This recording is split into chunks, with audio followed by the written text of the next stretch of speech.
சுட சுட பூசணிக்காய் அல்வா எப்படி செய்கிறதுன்னு பார்த்துடலாமா? ஒரு ஸ்லைஸ் பூசணிக்காய் எடுத்துக்கோங்க. அதை கேரட் துருவுற மாதிரி துருவிக்க வேண்டியது தான்.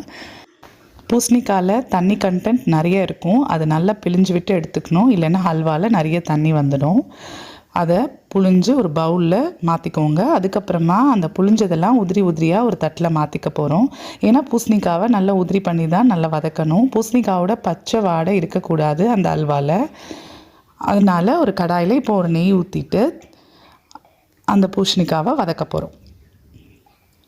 மேக்ஸிமம் 15லேருந்து 20 மினிட்ஸ் வதக்கணும். நம்ம வதக்கிறதுல காம்ப்ரமைஸ் பண்ணோம் அப்படின்னா ஹல்வா நல்ல டேஸ்ட் வரவே வராது.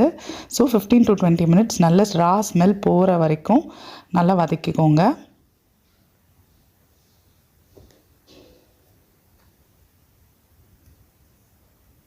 இது நல்லா வதங்கினதுக்கு அப்புறமா இது கூட ஒரு 50 ml பால் சேர்த்துக்கலாம்.